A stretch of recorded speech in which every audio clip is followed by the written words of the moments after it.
bazar iqtisadiyyatı ölkələrində əsasən qiymətlər liberaldır da, qiymətlərə nəzarət yoxdur. İndi bəzi qiymətlər var ki, onlara dövlət nəzarət edir, bu heç.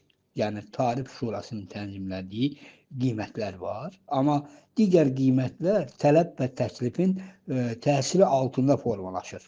Demək, təklif azalanda, tələb çoxalanda qiymətlər bahalaşır. Təklif çoxalanda, tələb sabit qalanda və yaxud azalanda qiymətlər ucuzlaşır. Yəni biz qiymətlərin ucuzlaşmasını təminləmək istəyiriksə, hər hansı bir məhsulda həmin məhsulun bolluğun yaratmalıyıq. Bolluğun yaratmalıyıq ki, qiymətlər bazarda aşağı düşsün. Yoxsa başqa cür inzibati yolla qiymətləri tənzimləmək bazar iqtisadiyyatı metoduna yad. Kənd təsərrüfatı məhsullarının qıtlığına gəldikdə, bəli, hal-hazırda Azərbaycanda kənd təsərrüfatı məhsullarının böyük əksəriyyət, əsasən də heyvandarlıq məhsulları çox qıtdır. Demək olar ki, kənd təsərrüfatı məhsullarının 74%-ni biz idxal hesabına əldə edirik. Ona görə də həmin məhsullar bahadır ölkə bazarlarında.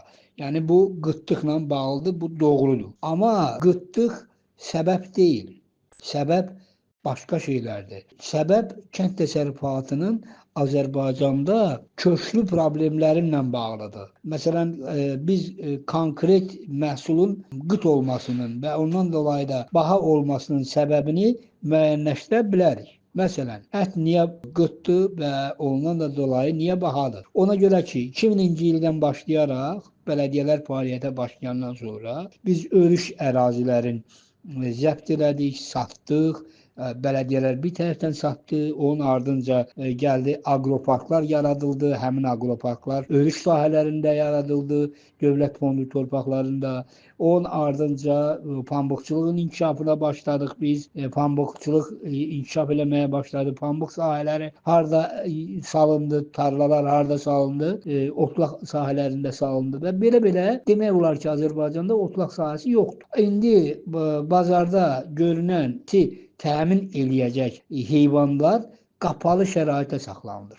Ona görə də baha başa gəlir. Açıq şəraitdə bir fermer 1000 qoyun saxlaya bilər. Amma qapalı şəraitdə o 150-200 qoyundan artıq saxlaya bilməz. Ona görə də azalır, istehsal azalır, istehsal azalanda da qiymət bahalaşır. Bunun aradan qaldırılması, bu problemin aradan qaldırılmasının da müxtəlif yolları var. İndi o yolları bir müsahibə ilə izah eləmək mümkün deyil. Məsələn, qısaca mən deyim ki, hal-hazırda işğaldan azad olunmuş ərazilərdə heyvandarlığın inkişafı üçün münbit şərait var. Orada sadəcə olaraq tezliklə minadan təmizlənmə işləri aparılmalıdır və heyvandarlığın ən ərazilərdə inkişafına şərait yaratmaq olar.